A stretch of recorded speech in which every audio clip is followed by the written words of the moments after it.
আলহামদুলিল্লাহ রাব্বিল আলামিন ওয়াসসালাতু ওয়াসসালামু আলা নাবিয়িনা মুহাম্মদ ওয়া আলিহি ওয়া আসহাবিহি আজমাইন, আম্মা বাদ। সম্মানিত ভাই বন্ধুগণ, আজকের আলোচনার বিষয়বস্তু হলো ফজরের সালাতের শ্রেষ্ঠত্বের 10টি কারণ। আমাদের দেশে বা আমাদের সারা দুনিয়াতে মসজিদগুলোতে অন্য 4 ওয়াক্তে মুসল্লি যাই থাকে, ফজরের সময় তার চাইতে অনেক কম থাকে। যেই ওয়াক্তের গুরুত্ব সবচাইতে বেশি, ওই ওয়াক্তে মুসল্লির পরিমাণ সবচাইতে কম। অথচ অন্য 4 ওয়াক্তে মুসল্লি এলাকায় নাও থাকতে পারে। জোহরের সময় কোনো ডিউটিতে কেউ থাকতে পারে, আসরের সময় কোথাও যেয়ে থাকতে পারে, মাগরিব এশায় বাজারঘাট কেনাকাটি মার্কেটিং বা অন্য কোনো কাজে মানুষ ব্যস্ত থাকতে পারে, মহল্লায় নাও থাকতে পারে। ফজরের সময় প্রত্যেকটা মানুষ কোথায় আছে? মহল্লায় আছে। একান্ত 2-1 বাদে প্রায় সবাই মহল্লায় আছে। তাহলে তো জোহরে যদি 4 কাতার হয়, আসরে যদি 4-5 কাতার হয়, মাগরিবে যদি 5-7 কাতার হয়, ফজরে তো 10 কাতার হওয়ার কথা, ঠিক না ভাই? ঠিক।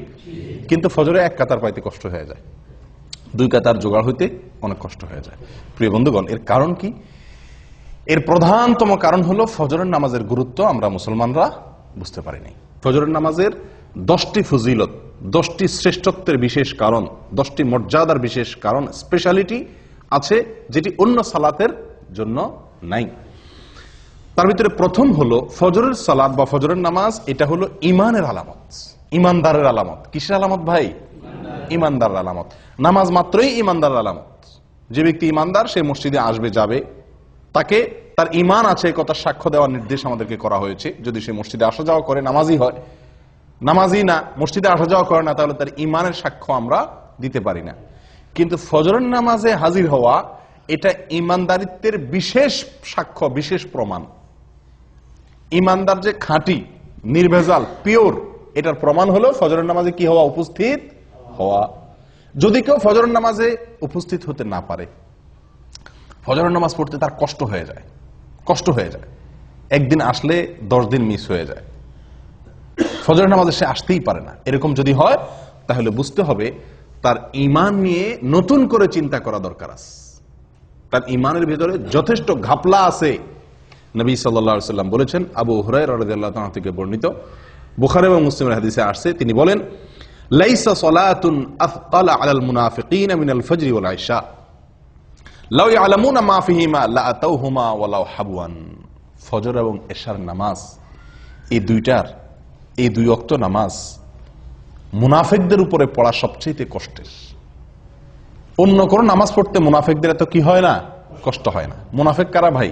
মুসলমানের বেশভূষা ধারণ করছে, সমাজে টিকতে হয় তাই মুসলমানের সাথে সব কাজ তাল মিলায়া করে, কিন্তু তলে তলে তার ভিতরে কি নাই? ভিতরে ঈমান নাই। একে বলা হয় মুনাফিক। এই মুনাফিকের ব্যাপারে নবী সাল্লাল্লাহু আলাইহি ওয়াসাল্লাম বলছেন যে লাইসা সালাতুন আথকালা আলাল মুনাফিকিনা মিনাল ফজরি ওয়াল ইশা। ফজর এবং এশা, অন্য বর্ণনায় আসছে ফজর এবং আসর, কিন্তু সর্বাবস্থায় ফজরের কথা আগে বলা আছে। এই ফজরের নামাজ এটা মুনাফিকের জন্য এই নামাজে উপস্থিত হওয়া কষ্টসাধ্য। যার এই নামাজে উপস্থিত হওয়া সুযোগ হয় না, তৌফিক হয় না, কষ্ট হয়, বুঝতে হবে সেই ব্যক্তির ঈমান নিয়ে যথেষ্ট করে প্রশ্ন তোলার সুযোগ আছে। আমি কি বুঝাতে পারছি প্রিয় ভাইয়েরা? তাহলে ফজরের নামাজে উপস্থিত হওয়া এটা কিসের আলামত? ঈমানদারের আলামত। ফজরের নামাজে উপস্থিত না হইতে পারা কিসের আলামত? মুনাফিকের আলামত। মুনাফিকের জন্য এটা কঠিন হয়ে যায় উপস্থিত হইতে পারাটা। তাহলে অন্য সালাত, জোহরের ব্যাপারে এটা বলা হয় নাই যে জোহরের নামাজে মুনাফিকরা আসতে কষ্ট হয়। জোহরের নামাজে 1 নম্বর, 2 নম্বর, 3 নম্বর, 4 নম্বর সব কিসিমের, 3rd class, 2nd class, 1st class সব কিসিমের মানুষ কি জোহরে আসতে পারে, মাগরিবে আসতে পারে। বুঝে আসছে কথা? কিন্তু ফজরের নামাজ এটা এমন একটা নামাজ যে এই নামাজে যে মুনাফিক 2 নম্বরই করে আসে, মানুষ দেখাইতে আসে, সে এই ভোর রাত্রে আরামের ঘুম ফালায় আসাটা খুব বেশি সহজ না। যদি কেউ আসতে পারে, বোঝা যাবে সেই লোকটা হলো খাঁটি ইমানদার, তার ভিতরে ঈমান আছে। প্রিয় ভাইরা, তাহলে এই কোষ্টি পাথরে আজকে যাচাই করলে বহু লোক ইমানদারিত্বের পরীক্ষায় উত্তীর্ণ হওয়া কঠিন হয়ে যাবে। ইমানদারিত্বের প্রমাণ দেওয়া অনেকের জন্যই কি কষ্টকর হয়ে যায়। প্রিয় ভাইরা, তাহলে ফজরের নামাজের প্রথম ফজিলতের বিষয় হলো এটি ইমানদারের আলামত। কার আলামত? ইমানদার আলামত। ফজরের নামাজে উপস্থিত হইতে পারা মুনাফিকি থেকে মুক্তির একটি অন্যতম উপায়। আপনি মুনাফিকি থেকে নিজে মুক্ত, এটা প্রমাণ করার অন্যতম উপায় হলো ফজরের নামাজে কি হওয়া, উপস্থিত হতে পারা। নাম্বার 2, ফজরের নামাজ যদি কেউ আদায় করে তো ওই দিনের জন্য সে আল্লাহ সুবহানাহু ওয়া তাআলার জিম্মায় চলে যায়। কোথায় চলে যায়? আল্লাহ সুবহানাহু ওয়া তাআলার সুরক্ষা সে লাভ করে ওই দিনের জন্য। ওই দিনের জন্য ইন্স্যুরেন্স হয়ে যায় আল্লাহ সুবহানাহু ওয়া তাআলার কাছে। নবী সাল্লাল্লাহু আলাইহি ওয়াসাল্লাম বলেছেন, জুনদুব ইবনে আব্দুল্লাহ ইবনে সুফিয়ান আল বাজালি রাদিয়াল্লাহু তাআলা আনহু থেকে বর্ণিত, এটি সহিহ মুসলিমে আসছে। নবী সাল্লাল্লাহু আলাইহি ওয়াসাল্লাম বলেন, মান সাল্লাস সুবহা ফাহুয়া ফি যিম্মাতিল্লাহ। যে ব্যক্তি ফজরের নামাজ পড়বে সে কার জিম্মায়? আল্লাহ সুবহানাহু ওয়া তাআলার জিম্মায় চলে যাবে। দুনিয়ার কোন লোক, দুনিয়ার কোন নেতা, দুনিয়ার কোন পুলিশ অফিসার, এসপি, ওসি যদি আপনারে বলে যে আপনি আমি দায়িত্বে আছি, কোনো কিছু আমাকে বলবেন, আপনার কোনো কিছু হবে না। এলাকার নেতা, এমপি সাহেব যদি বলে দেয়, আমাদের মনটা কত মনে কত সাহস হয় না? ও ভাই, আল্লাহ সুবহানাহু ওয়া তাআলা বলে দিচ্ছেন যে আল্লাহ ওই ব্যক্তির জিম্মা নেন। বড় কোনো বিপদ আপদ মুসিবত, কোনো সমস্যার সম্মুখীন সে হবে না। আল্লাহ সুবহানাহু ওয়া তাআলা স্বয়ং তার জিম্মাদারি নিয়ে নেন। কোন ব্যক্তির? যে ব্যক্তি ফজরের নামাজ জামাতের সাথে। ফজরের নামাজ আপনি পড়লেন, তার মানে ওই দিনের জন্য আপনি গ্যারান্টি পেয়ে গেলেন যে আপনার জিম্মাদারি কে রাখছেন? আল্লাহ সুবহানাহু ওয়া তাআলা রাখছেন। আপনি দিনের বেলা চলেন ফিরেন কাজ করেন, আপনি নির্ভয়ে চলতে পারেন যে আপনার জিম্মাদারি আল্লাহ সুবহানাহু ওয়া তাআলা নিয়েছেন। এটা ফজরের নামাজের জন্য আছে, অন্য কোনো নামাজের জন্য এরকম কোনো কথা বলা হয় নাই। নাম্বার 3, ফজরের নামাজে হাজির হলে আপনার পক্ষে আল্লাহর ফেরেশতাগণ আল্লাহর কাছে গিয়ে সাক্ষ্য দিবে। আপনি যে ভালো মানুষ এ কথার সাক্ষ্য দিবে কে? ফেরেশতারা। আল্লাহ সুবহানাহু ওয়া তাআলা তো জানেন আপনি ফজরের নামাজ পড়ছেন, কিন্তু তারপরেও আল্লাহর ফেরেশতাগণ গিয়ে আপনার পক্ষে ওকালতি করবে, আপনার পক্ষে গিয়ে সাক্ষ্য দিবে যে আল্লাহ আপনার বান্দাকে আমরা নামাজে দেখে আসছি। নবী সাল্লাল্লাহু আলাইহি ওয়াসাল্লাম বলেছেন, এটিও বুখারী মুসলিমের হাদিস, আবু হুরায়রা রাদিয়াল্লাহু তাআলা থেকে বর্ণিত, তিনি বলেন, ফেরেশতারা, দিনের ফেরেশতারা এবং রাতের ফেরেশতারা উভয়ে পালা বদল করে দুনিয়াতে ডিউটি করতে আসে আসমান থেকে। একদল ফেরেশতা আসে দুনিয়াতে, সারা পৃথিবীতে তারা বিচরণ করে। তারা আসমান থেকে নামে কখন? ফজরের সময়। তারা দিনের বেলা ডিউটি করতে আসে। আরেকদল ফেরেশতা সারা রাত ডিউটি করেছিল, তারা ফজরের সময় উপরে উঠে যায়। আবার তারা আসরের সময় আসে, দিনের বেলা যারা ছিল তারা দিনের শিফটে ডিউটি করার পরে তারা আসরের সময় আবার আসমানে উঠে যায়। এই যে ফেরেশতাদের পালা বদল হয়, 2 ওয়াক্ত সালাত, ফজর এবং আসর, এই 2 ওয়াক্ত সালাত হলো ফেরেশতাদের ডিউটি বদলের সময়। আর এই সময়ে যদি আপনি ফজরের নামাজে হাজির হন, তো এই ফেরেশতারা যখন আল্লাহর কাছে চলে যায়, তখন আল্লাহ তাআলা জিজ্ঞেস করেন তাদেরকে যে আমার বান্দাদেরকে কি অবস্থায় রেখে আসছো? বুঝা আসছে কথা? অমুককে অমুককে অমুককে অমুককে এদেরকে কি অবস্থা রেখে আসছো? তো যারা নামাজরত ছিল আল্লাহ তাআলা তো জানেন কে কি অবস্থা আছেন। তারপর আল্লাহ তাআলা তাদের কাছ থেকে শুনে ওই নামাজি বান্দার জন্য একজন সাক্ষী আল্লাহ তাআলা সাব্যস্ত করেন, তার পক্ষে একজন সাক্ষী আল্লাহ তাআলা খাড়া করে দেন, ফেরেশতারা যেন সাক্ষী হয়ে যেতে পারে। তখন ফেরেশতারা বলে, আল্লাহ, আমরা যখন গিয়েছিলাম তখনও তারা সালাত আদায় করছিল, হ্যাঁ, আবার তারাকনাহুম ওয়া হুম ইউসাল্লুন ওয়া আতাইনাহুম ওয়া হুম ইউসাল্লুন। আমরা যখন সকালে ডিউটি করে আসছিলাম তখনও তারা নামাজ পড়তেছিল, আবার যখন বিকেলে গেলাম তখনও তারা আসরের নামাজ পড়তেছিল। ও ভাই, সেজন্য ফজরের নামাজ এবং আসরের নামাজ, তো এই ফজরের নামাজের বিষয়ে নবী সাল্লাল্লাহু আলাইহি সাল্লামের এই হাদিস থেকে বোঝা গেল যে যদি কেউ ফজরের নামাজে হাজির হয়, নামাজ পড়ে, তাহলে আল্লাহর ফেরেশতারা তার পক্ষে আল্লাহর কাছে কি দেয়? ভালো মানুষ হিসাবে, নামাজি হিসাবে সাক্ষী দেয়, সাক্ষ্য দেয়। কয়টা ফজিলত গেল? 3। 1 নম্বর হলো ইমানদারিত্বের পরিচয় ফজরের নামাজে হাজির হওয়া। মুনাফিকি খাতা থেকে নাম কাটার একটা অন্যতম সুযোগ হলো কি করা? ফজরের নামাজে হাজির হওয়া। নাম্বার 2, ফজরের নামাজ পড়লে ওই দিনের জন্য আল্লাহ জিম্মায় চলে যায়। কোথায় চলে যায়? আল্লাহর জিম্মায় চলে যায়, আল্লাহ সুবহানাহু ওয়া তাআলার দায়িত্বে চলে যায়। নাম্বার 3, ফেরেশতারা ওই ব্যক্তির জন্য কি করে? ভালো মানুষ হিসাবে তার জন্য সাক্ষ্য দেয়। ওই ব্যক্তি যে ভালো মানুষ, সে সাক্ষ্য কে দেয়? ফেরেশতারা আল্লাহ সুবহানাহু ওয়া তাআলার কাছে দেয়। নাম্বার 4, ফজরের নামাজ যদি কেউ জামাতের সাথে আদায় করে, যদি কেউ ফজরের নামাজ পড়ে তাহলে আল্লাহ সুবহানাহু ওয়া তাআলা তাকে সারা রাত জেগে নফল ইবাদত করার সওয়াব দেয়।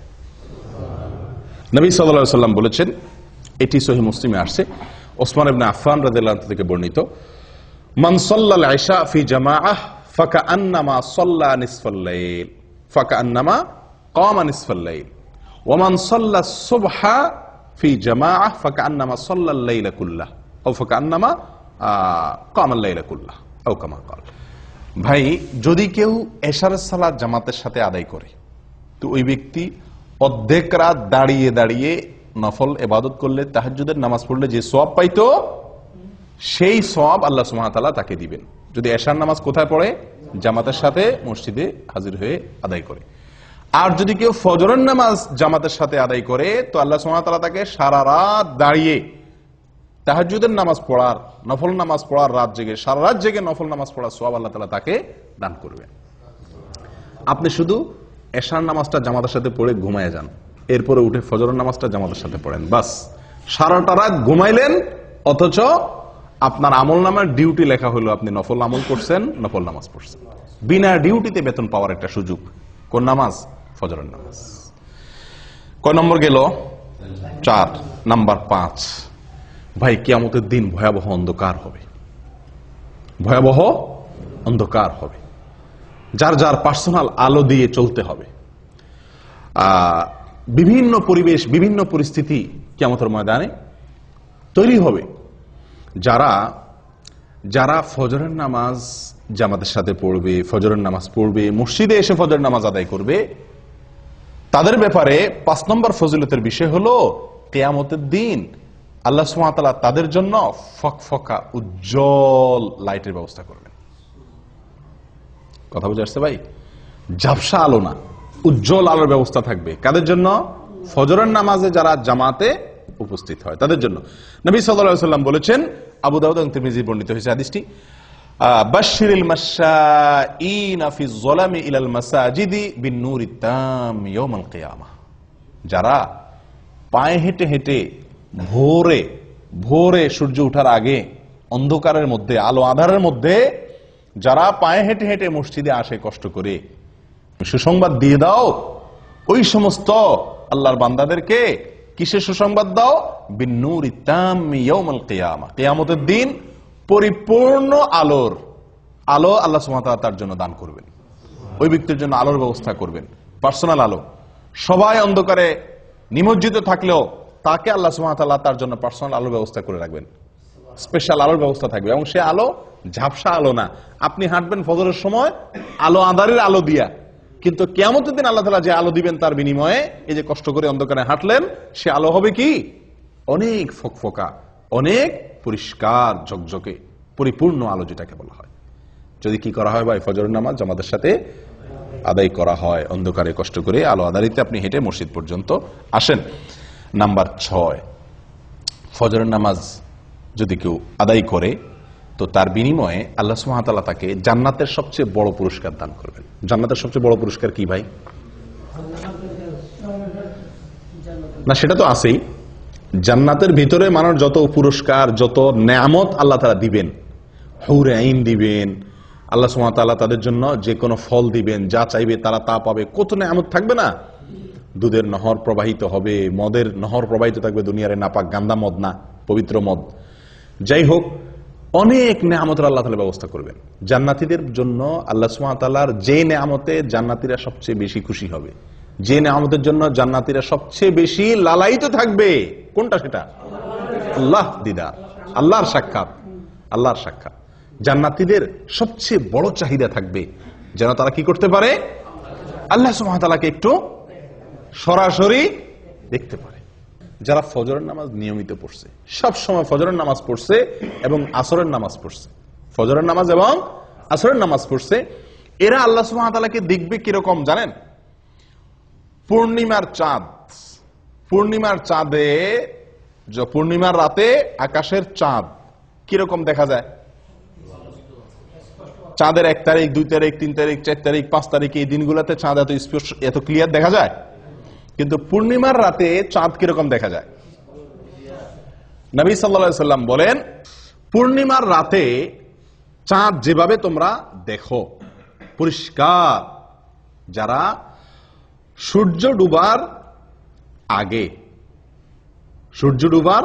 আগে এবং সূর্য ওঠার আগের যে নামাজ, সূর্য ডুবার আগের নামাজ হলো আসর, আর সূর্য ওঠার আগের নামাজ হলো কি? ফরজ। নবী সাল্লাল্লাহু আলাইহি ওয়াসাল্লাম বলেন এই নামাজগুলো যাতে না ছুটে, এই নামাজগুলো যেন না ছুটে, সম্ভব হলে তুমি সেই দিকটার প্রতি ভালো করে কি করো, খেয়াল করো, লক্ষ্য রাখবে যাতে এই নামাজগুলো না ছুটে। তাহলে কি হবে? ওই আল্লাহ সুবহানাহু ওয়া তাআলাকে জান্নাতের সবচেয়ে বড় নিয়ামত, আল্লাহ তাআলাকে একেবারে স্পষ্টভাবে পরিষ্কার করে দেখার সুবর্ণ সুযোগ পাওয়া যাবে। আল্লাহ তাআলা আমাদের সকলকে সেই নিয়ামত দান করেন। 7 নম্বর পুরস্কার, ফজরের সালাত যারা পড়বে এবং বিশেষ করে জামাতের সাথে, তাদের জন্য জাহান্নাম থেকে মুক্তি। ওহ, কত বড় বড় পুরস্কার এক একটা। 7 নম্বর পুরস্কার কি রে ভাই? জাহান্নাম থেকে মুক্তির পরোয়ানা পাওয়া যাবে, জাহান্নাম থেকে মুক্তির পরোয়ানা পাওয়া যাবে। নবী সাল্লাল্লাহু আলাইহি ওয়াসাল্লাম বলেছেন, এটি সহিহ মুসলিমের হাদিস, লাইন ইয়ালিজান নার আহাদুন সাল্লা ক্বাবলা তুলুইশ শামসি ওয়া ক্বাবলা গুরুবিহা। ওই ব্যক্তি কখনো জাহান্নামে প্রবেশ করবে না। কিছু লোক আছে না ভাই, জাহান্নামে যাবে, ইমানদার যেহেতু, জাহান্নামের শাস্তি ভোগ করার পরে সে কোথায় আসবে? জান্নাতে আসবে। না, এরকম না। একবারে প্রথম চান্সে আপনি জান্নাতে যেতে পারবেন, ফার্স্ট চান্সে আপনি জান্নাতে যেতে পারবেন। জাহান্নামে যে সেখান থেকে এসে জান্নাতে ঢোকা লাগবে না। লাই আলিজা, কখনো প্রবেশ করবে না জাহান্নামে ওই ব্যক্তি, যে ব্যক্তি সাল্লা ক্বাবলা তুলুইশ শামসি ওয়া ক্বাবলা গুরুবিহা, যে ব্যক্তি সারা জীবন সব সময় চেষ্টা করছে ফজর এবং আসর এই 2 ওয়াক্ত নামাজ এর ব্যাপারে যত্নশীল ছিল, এই 2 ওয়াক্ত নামাজের ব্যাপারে গাফলতি করে নাই, এই ব্যক্তি জাহান্নামে কখনো কি হবে না? প্রবেশ করবে না। ও ভাই, কত বড় বড় পুরস্কার এক একটা, লক্ষ্য করছেন? ফজরের নামাজের বিনিময়ে, আল্লাহু আকবার। আর এই নামাজটাতে আমরা সমাজের সবচেয়ে বেশি সংখ্যক লোক গাফেল থাকি, শুয়ে থাকি, অলসতা করি। কেউ হয়তো বলতে পারেন, আরে ভাই, এই যে জাহান্নাম থেকে মুক্তির জন্য কত আমলই তো আছে, এটা করলে জাহান্নাম থেকে মুক্তি, এটা করলে জাহান্নাম থেকে মুক্তি, ওইটা করলে জাহান্নাম থেকে মুক্তি, অনেক আমলের কথা আপনারা শুনছেন না? তো এতগুলার কি দরকার আছে? যে কোনো একটা করলে তো জাহান্নাম থেকে মুক্তি পাওয়া যায়, এরকম কারোর মনে প্রশ্ন আসতে পারে। তাদেরকে বলবো, ভাই, দুনিয়ার কোন আদালতে আপনি যদি আসামি হয়ে যান, তাহলে আসামির খাতা থেকে নাম কাটানোর জন্য আপনি কতগুলো পথ ধরেন? যত পথ আছে সবগুলা পথ ধরেন না? পয়সা রেডি রাখেন, যদি লাগে পয়সা দিয়া মামলা ডিসমিস করাইতে হবে। রাজনৈতিক কোন লিঙ্ক যদি থাকে, কাউকে দিয়ে হেলো করায় যদি ছাড়া পাওয়ার সুযোগ থাকে, তাহলে লিঙ্ক কোথায় কোথায় আছে সেগুলো খুঁজেন, কি খুঁজেন না। এরপরে আপনার নিজেকে নির্দোষ প্রমাণ করার জন্য কাগজপত্র যেগুলো জোগাড় করা দরকার সেগুলো জোগাড় করেন। এত কিছুর পরেও আবার যদি জেলে যাওয়া লাগে, তাহলে সংসার ব্যবসা বাণিজ্য কেমনে চলবে সেই ব্যবস্থাও রাখেন। অর্থাৎ আপনার সাধ্যে যতগুলো ওয়ে আছে সকল ওয়ে আপনি অবলম্বন করেন, উদ্দেশ্য যেন মামলাটা ডিসমিস করানো যায় দুনিয়ার আদালতে। ঠিক না ঠিক? ও ভাই, আখেরাতের আদালতে কোনো মামুখালু চলবে না, ঘুষ ঘাস চলবে না, হায় হেলো চলবে না। সেই জায়গাতে মুক্তির জন্য, সেই জায়গায় মুক্তি তো চিরকালের জন্য মুক্তি, সেই জায়গায় ধরা তো চিরকালের জন্য ধরা, তারপরে আর কোনো কোর্ট নাই, আদালত নাই। তাহলে সেখান থেকে মুক্তির জন্য একজন ইমানদার মানুষ যেই আমল শুনবে যে এই আমল করলে জাহান্নাম থেকে বাঁচা যাবে, খপ করে সেই ওই আমলটাকে ধরবে। ঠিক না বেঠিক? যে বিশ্বাস করবে জাহান্নামকে, সে তো একটা দুইটা ওয়ে অবলম্বন করে এটা বলবে না, তুষ্ট হবে না যে ঠিক আছে তো জাহান্নাম থেকে বাঁচার জন্য যে একটা কাজ করছি তো খালাস হয়েছে তো, এরকম করবে। বরং কারণ আমার সেটার মাধ্যমে যে আমি জাহান্নাম থেকে মুক্তি পাবো, আমার সে আমলটা যে সলিড হয়েছে, পিওর হয়েছে, আল্লাহর কাছে গ্রহণযোগ্য হয়েছে, তার কোনো গ্যারান্টি তো নাই। এই জন্য যতগুলো ওয়ে আছে জাহান্নাম থেকে বাঁচার জন্য, তার সবগুলো অবলম্বন করবে একজন ইমানদার মানুষ। অতএব ফজরের নামাজে হাজির হওয়া, ফজরের নামাজ নিয়মিত পড়া, এটি জাহান্নাম থেকে মুক্তির একটি অন্যতম উপায়। এবং এখানে শব্দটি লাই ইয়ালিজান নার, নবী সাল্লাল্লাহু আলাইহি ওয়াসাল্লাম বলেছেন লাই ইয়ালিজান না, কখনো জাহান্নামে প্রবেশ করবে না। আল্লাহু আকবার। তাহলে বোঝা যায় ফার্স্ট চান্সে সে কোথায় চলে যাবে? জান্নাতে চলে যাবে। আল্লাহ আমাদের সকলকে তৌফিক দান করেন। ভাই, 8 নম্বর ফজিলত ফজরের নামাজের, ফজরের নামাজ সবচেয়ে ফজিলতপূর্ণ সালাত হওয়ার 8 নম্বর ফজিলত হলো নবী সাল্লাল্লাহু আলাইহি ওয়াসাল্লামের বরকতের দোয়া পাওয়া যাবে। কার দোয়া পাওয়া যাবে? নবী করিম সাল্লাল্লাহু আলাইহি ওয়াসাল্লামের বরকতের দোয়া আপনার জন্য বরাদ্দ হয়ে যাবে। ভাই, আপনাকে যদি মক্কার হারামের ইমাম সাহেব শেখ সুদাইস, শেখ সুরাইম, শেখ জুহানি, শেখ আলী আল হুজাইফি, ওনাদের মতো কেউ যদি আপনাকে খপ করে হাত ধরে কোন এক জায়গায় দেখা হইলো, বললো যে বাবা তোমার জন্য আমি আল্লাহর কাছে দোয়া করতেছি, আল্লাহ তুমি এর জীবনে বরকত দিয়ে দাও, আমাদের খুশির কোনো শেষ থাকবো? হ্যাঁ, হারামের ইমাম সাহেব আমার জন্য 2 হাত তুলে দোয়া করছে, সুবহানাল্লাহ, হারামে দাঁড়ায় দোয়া করছে, আমাদের মনটা কত খুশি হয়ে যাবে না? ও ভাই, কোথায় হারামের ইমাম? কোথায় হারামের ইমাম? স্বয়ং রাসূলুল্লাহ সাল্লাল্লাহু আলাইহি সাল্লামের দোয়া আপনার জন্য অটোমেটিক বরাদ্দ হয়ে যাবে, আপনি পেয়ে যাবেন। কি করলে? ফজরের নামাজ আদায় করলে। নবী সাল্লাল্লাহু আলাইহি সাল্লাম দোয়া করছেন, আল্লাহুম্মা বারিক লি উম্মতি ফি বুকুরিহা, আল্লাহুম্মা বারিক লি উম্মতি ফি বুকুরিহা, হে আল্লাহ আমার উম্মতের জন্য সকালের সময় আপনি বরকত দান করবেন। আল্লাহুম্মা বারিক লি উম্মতি ফি বুকুরিহা, হে আল্লাহ সকালের যে সময়, ভোরবেলা, এই সময়টাতে আমার উম্মতের জন্য আপনি বরকতের ফয়সালা, বরকতের বরাদ্দ করিয়েন। দোয়া করছেন কে? নবী সাল্লাল্লাহু আলাইহি সাল্লাম। এই দোয়া সুনানে আবু দাউদে এবং মুসনাদ আহমদে বর্ণিত হয়েছে। ও ভাই, তাহলে ফজরের নামাজে যদি কেউ ঘুমে থাকে, সে কি নবী সাল্লাল্লাহু আলাইহি সাল্লামের বরকতের ভাগী হবে? কেউ যদি ফজরের নামাজ জামাতের সাথে না পড়ে, সে কি বরকতের ভাগীদার হবে?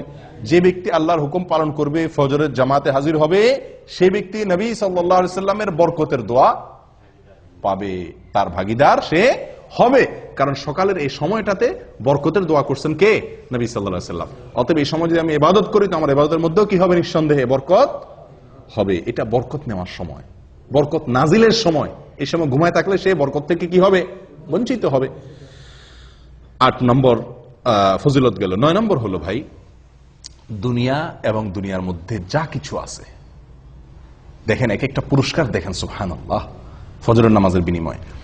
দুনিয়া এবং দুনিয়াতে যা কিছু আছে, সারা পৃথিবী এবং পৃথিবীতে যত কিছু আছে, এই সব কিছু থেকে উত্তম ফজরের 2 রাকাত নামাজ।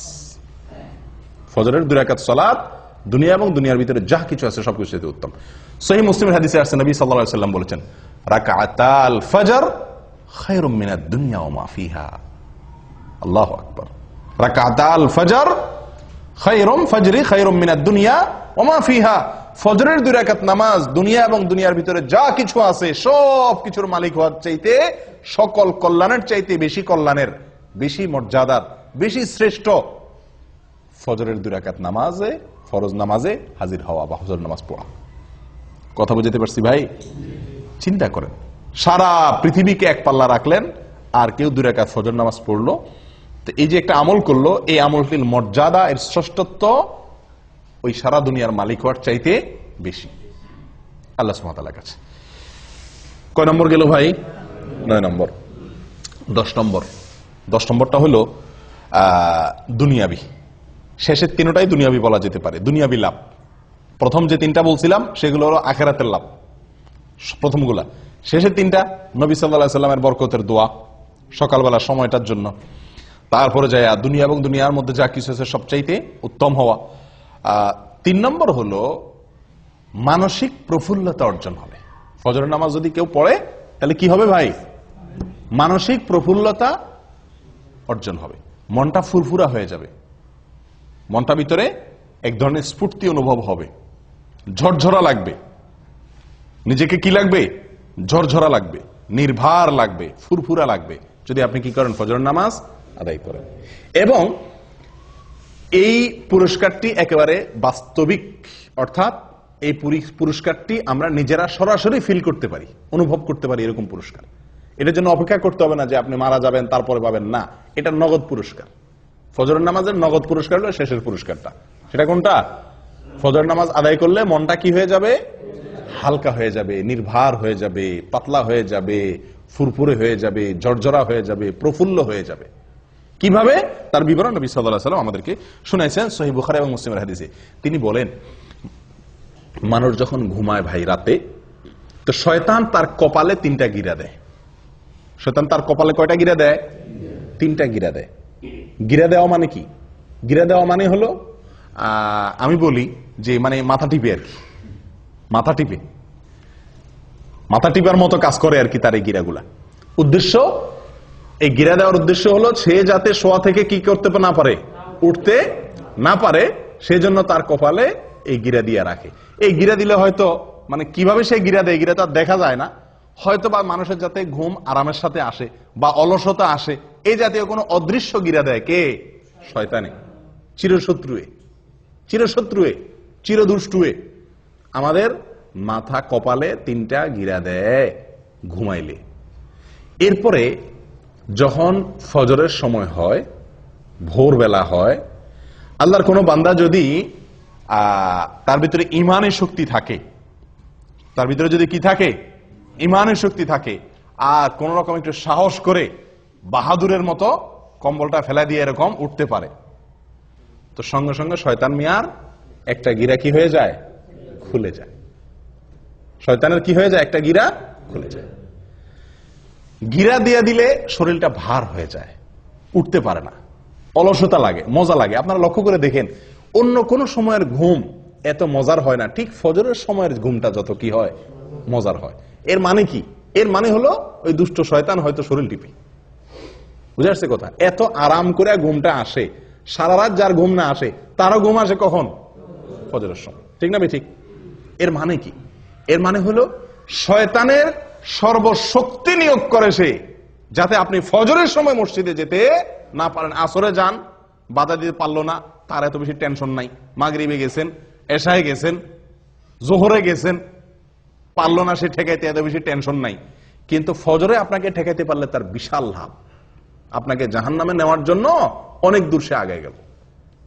এই জন্য সে তার সর্বশক্তি প্রয়োগ করে 3টা গিরা দেয়, যাতে ফজরের সময় আপনি হাজির হইতে না পারেন। এই জন্য তো এই গিরা খায়া বেশিরভাগ মুসল্লি মসজিদে আসতে পারে না। ফজরের সময় এই 3 গিরা খায়া শয়তানের বান্ধন খুলে আর আসার মতো ইমানের শক্তি থাকে না।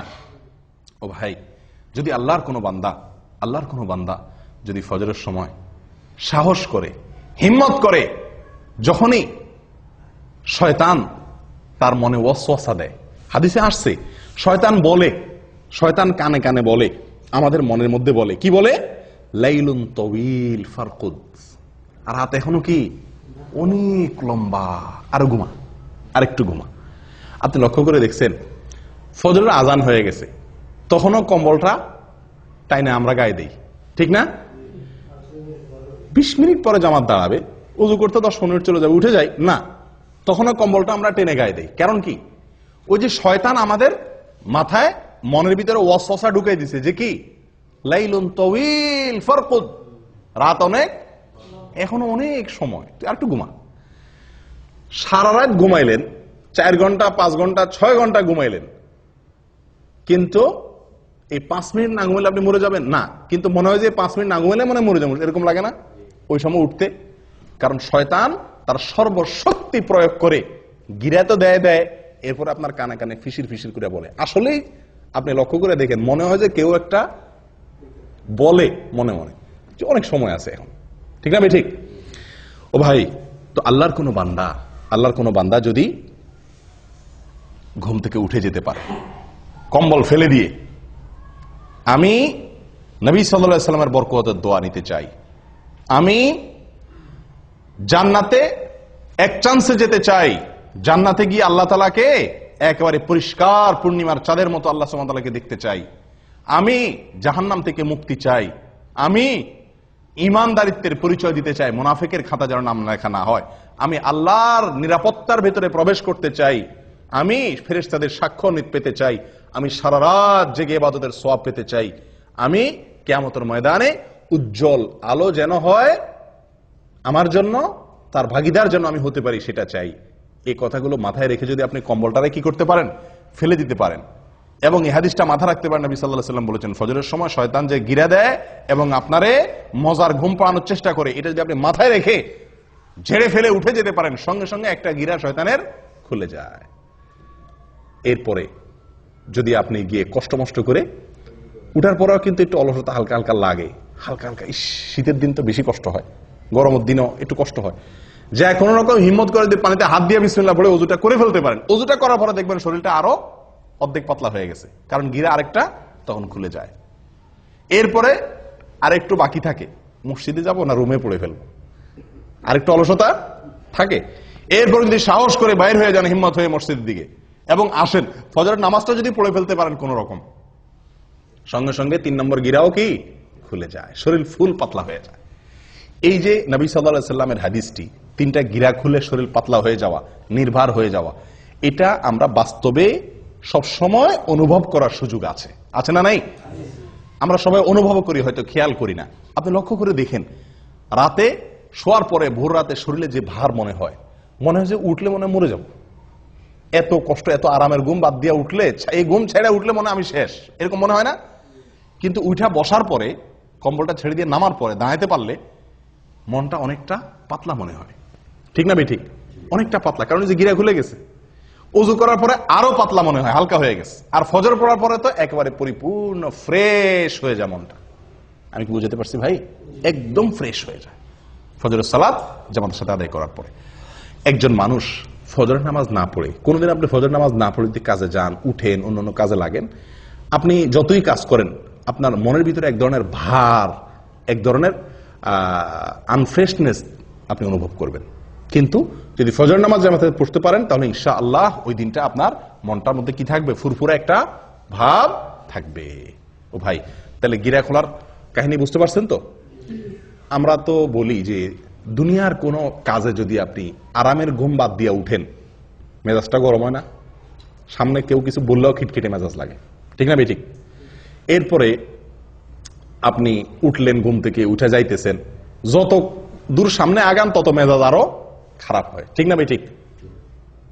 আপনি ঘুমের মধ্যে আছেন, হঠাৎ করে আপনার মালিকে বসে ফোন দিয়ে বসছে, এই তাড়াতাড়ি আসো। আপনি ফোন কাইটা উঠলেন, ঘুমটা খুব জমছিল, শীতের দিন, উঠে বাইরে হয়েছেন, যতদূর সামনে আগান মেজাজ আরো গরম হয় না? আস্তে আস্তে বাইরে আসছেন, উফ আরো ঠান্ডা, আরো মেজাজ আরো গরম হয় না? শরীরটাতে এক ধরনের মানুষ অপ্রস্তুতি ভাব চলে আসে, মানুষের মধ্যে বিরক্তির ভাব চলে আসে, ঠিক না ভাই ঠিক? কিন্তু যদি কেউ ফজরের নামাজ জন্য উঠে, এই প্রত্যেকটা কাজের পরে উঠলো, ওযু করলো, নামাজ পড়লো, পটপট করে শরীরটা আরো কি হতে থাকে? পাতলা হতে থাকে। কারণ যে শয়তান ওটাকে ভার করে রাখছে, আল্লাহ সুবহানাহু ওয়া তাআলা ইবাদতগুলোর মাধ্যমে তাকে আল্লাহ তাআলা কি করে দেন? পাতলা করে দেন। তাহলে ভাই, যদি কেউ ফজর নামাজ আদায় করে, নবী সাল্লাল্লাহু আলাইহি ওয়াসাল্লাম বলেছেন ফাসবাহা নাশীতান তিবান নফস, ফজর নামাজ আদায় করতে পারলে তিনি গিরা খুলে গিয়ে সে ব্যক্তি হাসি খুশি, প্রফুল্ল এবং পবিত্র মন নিয়ে তার দিনটা শুরু করে। আর যদি কেউ ফজর নামাজ না পড়তে পারে, ওয়া ইল্লা আসবাহা খাবিসান নফসি কাসলান, সারাটা দিন তার শরীর মেজমেজ, অলসতা, এগুলা করতে করতে চলে যায়। আপনি পরীক্ষা করে দেখেন। আল্লাহ তাআলা আমাদের সকলকে এই ফজরের গুরুত্ব বুঝার তৌফিক দান করেন। 10টি গুরুত্ব, 10টি ফজিলতের কথা আমরা শুনলাম। আমি আবারও বলছি একটি একটি করে। নাম্বার 1, ফজরের নামাজ মুনাফিকদের জন্য কঠিন হয়, ঈমানদারদের জন্য সহজ হয়। অতএব ফজর নামাজে হাজির হতে পারা ঈমানদারের পরিচয়। নাম্বার 2, ফজর নামাজে হাজির হলে তার জিম্মাদারি কে নেয়? আল্লাহ সুবহানাহু ওয়া তাআলা নেন। ওই দিনের জন্য আল্লাহ জিম্মাদারি নিয়ে নেন, আল্লাহর নিরাপত্তার ভিতরে সে প্রবেশ করে যদি ফজর নামাজ আদায় করে। নাম্বার 3, ফেরেশতারা আল্লাহ সুবহানাহু ওয়া তাআলার কাছে গিয়ে ওই ব্যক্তির পক্ষে কি দেয়? সাক্ষ্য দেয় যে সে সালাত আদায় করছে, ভালো কাজ করছে। নাম্বার 4, যদি কেউ ফজর নামাজ জামাতের সাথে আদায় করে তো আল্লাহ সুবহানাহু ওয়া তাআলা তাকে সারা রাত দাঁড়িয়ে তাহাজ্জুদের নামাজ পড়ার সওয়াব, নফল নামাজ পড়ার সওয়াব দান করেন। নাম্বার 5, ফজর নামাজ যদি কেউ জামাতের সাথে পড়ে, আলো আঁধারিতে কষ্ট করে মসজিদে আসে নিয়মিত, তো আল্লাহ সুবহানাহু ওয়া তাআলা তার বিনিময়ে কিয়ামতের দিন তাকে পরিপূর্ণ আলোর ব্যবস্থা করেন, তার জন্য স্পেশাল, তার জন্য আলোর ব্যবস্থা করেন কিয়ামতের দিন। 6 নম্বর পুরস্কার হলো আল্লাহ সুবহানাহু ওয়া তাআলাকে দেখা জান্নাতীদের সবচেয়ে বড় পুরস্কার, সবচেয়ে বড় পুরস্কার। এই পুরস্কারটি সে শুধু পাবে তা নয়, পূর্ণিমার চাঁদ যেরকম মানুষ দেখতে পারে পূর্ণিমার রাতে, আল্লাহ সুবহানাহু ওয়া তাআলাকে সে এরকম পরিষ্কার ভাবে দেখতে পারবে। এবং সে না, সব জান্নাতীরা কেউই ভিড় করবে না আল্লাহকে দেখার জন্য। দেখার জন্য একটা জিনিস দেখতে গেলে, অনেক লোক দেখতে গেলে ভিড় করে অনেক সময় দেখা লাগে না, আল্লাহ সুবহানাহু ওয়া তাআলাকে সেরকম ভিড় করে দেখতে হবে না। এক কথা, আল্লাহ সুবহানাহু ওয়া তাআলার সাথে সাক্ষাৎ নসিব হবে, দিদার নসিব হবে। কি করলে? ফজর নামাজ জামাতের সাথে আদায় করলে, নিয়মিত আদায় করলে। 7 নম্বর আমল ভাই, 7 নম্বর আমল হলো জাহান্নাম থেকে মুক্তির পরোয়ানা পাওয়া যাবে। কোত্থেকে? জাহান্নাম থেকে মুক্তি। ওই ব্যক্তি জাহান্নামে প্রবেশ করবে না যে ব্যক্তি আসর এবং ফজরের নামাজের যত্ন করবে, নবী সাল্লাল্লাহু আলাইহি ওয়াসাল্লাম তাকে পরামর্শ দিয়েছেন আমাদেরকে, তোমরা যদি সম্ভব হয় চেষ্টা করো যেন আসর এবং ফজরের নামাজ কখনো না ছুটে তোমাদের। বুঝে আসছে কথা? তাহলে কি হবে? নবী সাল্লাল্লাহু আলাইহি ওয়াসাল্লাম বলেছেন জাহান্নামে প্রবেশ সে ব্যক্তি করবে না। 8 নম্বর আমল হলো সকালের সময়ের জন্য নবী সাল্লাল্লাহু আলাইহি ওয়াসাল্লাম কি করছেন? দোয়া করেছেন। কিসের দোয়া করছেন? বরকতের দোয়া করেছেন। তো এই ফজরের সময়টা, এই সময়টার জন্য নবী সাল্লাল্লাহু আলাইহি ওয়াসাল্লাম বরকতের দোয়া করছেন। কেউ যদি ফজরের নামাজ পড়ে উঠে আল্লাহর ইবাদত করে তাহলে সে নবী সাল্লাল্লাহু আলাইহি ওয়াসাল্লামের কেমন যেন সে কি হলো? বরকতের ভাগীদার হয়ে গেল। এই টাইমে যে কাজ করবে ওই কাজে তার বরকত হবে। 9 নম্বর হলো ভাই, ফজরের নামাজের 2 রাকাত ফরজ নামাজ আদায় করা দুনিয়া এবং দুনিয়ার মধ্যবর্তী সব কিছুর মালিক হওয়ার চাইতে বেস্ট এবং শ্রেষ্ঠ সম্পদশালী সে ব্যক্তি হয়ে গেল। 10 নম্বর হলো ফজর নামাজ যদি জামাতের সাথে আদায় করেন তাহলে মনটা প্রফুল্ল হয়ে যাবে, হাসি খুশি হয়ে যাবেন, নির্ভার হয়ে যাবে, পাতলা হয়ে যাবে এবং এভাবে আপনার সারাটা দিন কাটবে। কয়টা ফজিলত গেল? 10টা। 11 নম্বর একটা সম্পূরক ফজিলতের কথা বলি, সেটাও দুনিয়াবি ফজিলত। সেটা হলো স্বাস্থ্যের দিক থেকে একজন মানুষ যদি ফজর নামাজে উঠে অনেক রোগ বালাই থেকে আল্লাহ তাআলা তাকে হেফাজত করেন। যে ব্যক্তি সকালে ঘুমায় থাকে ওই ব্যক্তির চাইতে যে ব্যক্তি সকালে উঠে ওই ব্যক্তির জন্য স্বাস্থ্যগত দিক থেকে সে ব্যক্তি অনেক বেশি ভালো থাকে। দেখুন আমাদের ইয়েতে উর্দুতে একটা প্রবাদ বা হিন্দিতে একটা প্রবাদ আছে, সুবাহ কি হাওয়া হাজার বিমারিও কি দাওয়া। সকালবেলার হাওয়া এটা হাজার হাজার রোগের ঔষধ। একজন মানুষ যদি ফজরের নামাজের সময় উঠে ফজরের নামাজের সময় মসজিদে আসে পায়ে হেঁটে, তাহলে সকালে হাওয়া তার গায়ে লাগবে কি লাগবে না? যে ঘুমা রয়েছে 7টা-8টা বাজে উঠছে তার তো এই নসিব হয় নাই।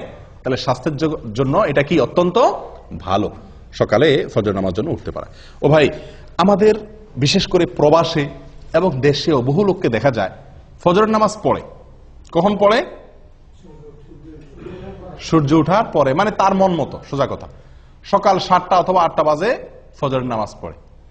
আবার হাদিসও দেয় অনেকে। হাদিস কি? নবী সাল্লাল্লাহু আলাইহি ওয়াসাল্লাম বলেছেন, মান নামা আন সালাতিন আও নাসিয়াহা ফালইউসাল্লিহা ইযা যাকারাহা ফাইন্না যালিকা ওয়াক্তুহা। নবী সাল্লাল্লাহু আলাইহি ওয়াসাল্লাম বলেছেন, যদি কেউ ঘুমায় যায়, ঘুমের কারণে উঠতে না পারে, অথবা ভুলে যায়, তাহলে তার যখন স্মরণ হবে বা ঘুম ভাঙবে তখনই তার নামাজ পড়বে, তার গুনাহ হবে না, ওইটাই তার জন্য নামাজ। বাহ! এই হাদিস দেখা 12 মাস বহু লোক আছে ওই ফজরের নামাজের সময় উনি ঘুমায় থাকেন। উনি 8টা বাজে, 7টা বাজে, 9টা বাজে উঠা মাশাআল্লাহ করে নামাজ পড়েন, এবং এটা 12 মাস বা বেশিরভাগ সময়। এরকম বহু লোক আছে না? আমি বহু লোক দেখছি, জিজ্ঞাসা করছি তো উনি এই হাদিস শুনে দিয়েছেন। নবী সাল্লাল্লাহু আলাইহি ওয়াসাল্লাম বলছেন ঘুমায় গেলে মাফ, ঘুম থেকে উঠে পড়বেন। বাহ! ঘুমায় গেলে কার জন্য মাফ? যে ব্যক্তি ঘুম থেকে উঠতে পারে নাই, কদাচিৎ হঠাৎ একদিন ঘটে গেছে, অ্যালার্ম দিয়ে রাখছে, সবারে বলে রাখছে, আজানও শুনে নাই, সবগুলো মিস হয়ে গেছে, ঘুম এত ভার হয়ে গেছে, অ্যাক্সিডেন্টলি একদিন হয়ে গেছে, তার জন্য এটা। নবী সাল্লাল্লাহু আলাইহি ওয়াসাল্লামের নিজেরও একদিন ফজর নামাজ ছুটে গেছে। ঘুম থেকে উঠছেন সূর্য ওঠার পরে, ওনার সাথে সব সাহাবীরা মিলে সফরে ছিলেন, শরীর ক্লান্ত ছিল, ঘুম আসছে, একজনকে উনি পাহারাদার রাখছেন। অ্যালার্ম ঘড়িতে তখন ছিল না, একজনকে পাহারাদার রাখছেন, বলছেন তুমি ডাইকে দিবা। এই বেচারারও কি এসে গেছে? ঘুম এসে গেছে। আসলে এবার সবাই ঘুম, ফজর নামাজের ওয়াক্ত শেষ, সূর্য উঠে গেছে, যখন রোদ লাগা শুরু হয়েছে এবার সবাই আস্তে আস্তে ঘুম ভাঙছে। নবী সাল্লাল্লাহু আলাইহি ওয়াসাল্লামকে আল্লাহ সুবহানাহু ওয়া তাআলা এই এক ওয়াক্ত জীবনে ফজর নামাজ দেরি করায়া পড়াইছেন আমাদের শেখার জন্য। আমাদের কিসের জন্য? শেখার জন্য, যেন এরকম জীবনে হইলে কি করব সেই পদ্ধতি আমরা জেনে নিতে পারি। কিন্তু এটা ওনার জীবনে কয়বার হয়েছে? একবার। আর আপনি প্রতিদিন সে কাম করবেন। ওনার যুগে তো অ্যালার্ম আলা ঘড়ি ছিল না, মসজিদের মাইকের আজান শোনা যেত না। আপনার যুগে তো সব ব্যবস্থা আছে, আপনি 4বার 5বার অ্যালার্ম দেন, মাশাআল্লাহ, বিমান তো মিস হয় না, রেলগাড়ি তো মিস হয় না, ডিউটি টাইম তো মিস হয় না, ফজর কেমনে মিস হয়? হ্যাঁ, ওখানে তো মিনিট সেকেন্ড হিসাব করে আসেন, ফজর নামাজ তো মিনিট সেকেন্ড হিসাব করে আসার দরকার হয় না, ঠিক না? ঠিক। তাহলে এখানে কিভাবে মিস হয়? এগুলো সব হলো গাফলতি। এগুলো সব হলো কি? গাফলতি। আল্লাহ সুবহানাহু ওয়া তাআলা বলেছেন, ফাওয়াইলুল লিল মুসাল্লিন আল্লাযীনা হুম আন সালাতিহিম সাহুন। নামাজ পড়লেই শুধু হবে না, গাফলতি করবেন, অলসতা করবেন, 4 ওয়াক্ত পড়বেন, 1 ওয়াক্ত পড়বেন না, এই টাইপের মুসল্লি সবচাইতে আজকে বেশি। 4 ওয়াক্ত হাজির হয়, ফজরে আসে না, 3 ওয়াক্ত হাজির হয়, 2 ওয়াক্ত পড়ে না সুবিধা মতো, অথবা যখন উঠে তখন। ভাই, এভাবে আদায় করলে কখনো নাজাত বা মুক্তি পাওয়া যাবে না। যে নামাজটা সবচেয়ে গুরুত্বপূর্ণ, যে নামাজটা পড়তে কষ্ট হয়, এটার মর্যাদা সবচেয়ে বেশি, এটার গুরুত্ব সবচেয়ে বেশি দিতে হবে। অতএব আপনি এই অজুহাত দিতে পারবেন না যে আমি ঘুমায় গেছি এই জন্য 8টা 9টা বাজে উঠা পড়ছি। এটা একদিন হতে পারে, সবসময় হতে পারে এটা? আপনি যদি অ্যালার্ম দিয়ে রাখেন, বেনামাজি লোক থাকলে বাদ দেন, আজকে দেরিতে শুয়েছি সেজন্য নামাজ বাদ গেছে, তাহলে কালকে আমি তাড়াতাড়ি শুয়ে যাই, চেষ্টা করলে এই সমস্যা থেকে বের হয়ে আসা সম্ভব কি সম্ভব না? অতএব 12 মাসের জন্য 8টা-9টা বাজে যারা নামাজ পড়েন তারা জেনে রাখবেন তাদের এই নামাজ মন মতো নামাজ হবে। কোম্পানির ডিউটি আপনাকে একটা টাইম বেঁধে দিয়েছে এতটা থেকে এতটা, আপনি মন মতো অন্য টাইমে যা ডিউটি করে চলে আসছেন, কি বলেন? বেতন দিবে আপনারে? আপনাকে বলছে 8টা to 5টা তোমার ডিউটি, আপনি 8টা to 5টা অন্য কোনো কাজ করে ঘুরে ঘেরা সমনষ্ট করে ঘুমায় টুমায় থাকলেন, 5টার পরে যায় কেউ নাই, আপনি ঘুরে ঘেরা 5টার পরে 8 ঘন্টা যায় বয়ে থাকলেন, টুকটাক কিছু কাম কাজ করলেন, মাস শেষে করুন বেতন দেন, আপনারা দিবে কেউ বেতন? কোনো পাগলে? আল্লাহ সুবহানাহু ওয়া তাআলা বলেছেন ইন্নাস সালাতা কানাত আলাল মুমিনিনা কিতাবাম মাওকুতা, সালাত নির্দিষ্ট সময় আল্লাহ তাআলা নির্ধারিত করে রাখছেন, নির্দিষ্ট সময়, ওই সময় পড়তে হবে। আপনার মন মতো 9টা বাজে ঘুম থেকে উঠে ফজর পড়লে আদায় হবে না, এটা হঠাৎ একদিন হতে পারে বিশেষ কোনো কারণে, বিশেষ কোনো অজুহাতে। ও ভাই, ফজরের এই নামাজটির গুরুত্বের আরো কয়েকটি দলিল আছে ভাই। কোরআনে আল্লাহ সুবহানাহু ওয়া তাআলা শপথ করেছেন সকালের সময়টার, দিন এবং রাতে 24 ঘন্টার ভিতরে যে কয়েকটি সময় সবচেয়ে মূল্যবান তার ভিতরে একটা হলো এই সকালবেলা। আল্লাহ সুবহানাহু ওয়া তাআলা কোরআনে শপথ করেছেন ওয়াল ফাজরি ওয়া লায়ালিন আশর, ফজরের শপথ, কারণ ফজর টাইমটা গুরুত্বপূর্ণ। আল্লাহ সুবহানাহু ওয়া তাআলা বলেছেন ওয়াস সুবহি ইযা আসফার, বলছেন কি বলেন নাই? সকালের শপথ, কারণ সকালের টাইমটা গুরুত্বপূর্ণ, ভোরের টাইমটা। আল্লাহ সুবহানাহু ওয়া তাআলা এরকম কোরআনে বহু জায়গায় এরকম নির্দেশ করেছেন। এক জায়গায় বলেছেন ওয়াসাব্বিহ বিল আশিয়্যি ওয়াল ইবকার, সকালে এবং সন্ধ্যায় এই দুই টাইমে আল্লাহর পবিত্রতা বর্ণনা করো, ইবাদত করো, নামাজ পড়ো। ও ভাই, তাহলে এই টাইমটার গুরুত্ব বোঝা গেছে তো? অতএব এই টাইমটার প্রতি যত্ন রাখতে হবে। ভাই, ফজর নামাজ পড়তে কষ্ট কেন হয়? এর প্রধান কারণ হলো রাতে দেরিতে শোয়া। ফজরের নামাজ জামাতের সাথে পড়তে না পারা, টাইম মতো পড়তে না পারা, উঠতে না পারার মূল কারণ কি? রাতে দেরিতে শোয়া। আমাদের আয়েশা বলেছেন নবী সাল্লাল্লাহু আলাইহি ওয়াসাল্লামের বিষয়ে যে কানা ইয়াকরাহুন নাওমা ক্বাবলা আল ইশা ওয়াল হাদিসা বাদা, নবী সাল্লাল্লাহু আলাইহি ওয়াসাল্লাম এশার আগে কথা বলা এটা তার খুব অপছন্দের কাজ ছিল। এশার আগে ঘুমানোটা অপছন্দের কাজ ছিল, আর এশার পরে কথাবার্তা বলাটা তার অপছন্দের কাজ ছিল। দিনই কথা, স্বামী স্ত্রীর কোনো দরকারি কথা, এটা ছাড়া অন্য কোনো কথা তার পছন্দ ছিল না। আর আমাদের আড্ডাবাজি শুরুই হয় কখন? এশার পরে, 11টা, 12টা, 1টা বাজে। তো এই বাঁচতে বাঁচতে শুতে শুতে যদি দেরি হয়, এই জন্য ফজরের সময় উঠতেও কি হয়ে যায়? কষ্ট হয়ে যায়। ভাই, আমার নামাজ আমার জান্নাত, আমার নামাজ আমার জীবন, আমার নামাজ আমার জাহান্নাম থেকে মুক্তির কারণ, আমার এই ফজর আমার কিয়ামতের দিনের আলো, আমার এই ফজর আমার নবীর দোয়া, আমার এই ফজর এটা ফেরেশতাদের সাক্ষ্য আমার পক্ষে পাওয়া, আমার এই ফজর মানে আমার সারাদিনের গ্যারান্টি আল্লাহর কাছ থেকে নিয়ে নেওয়া।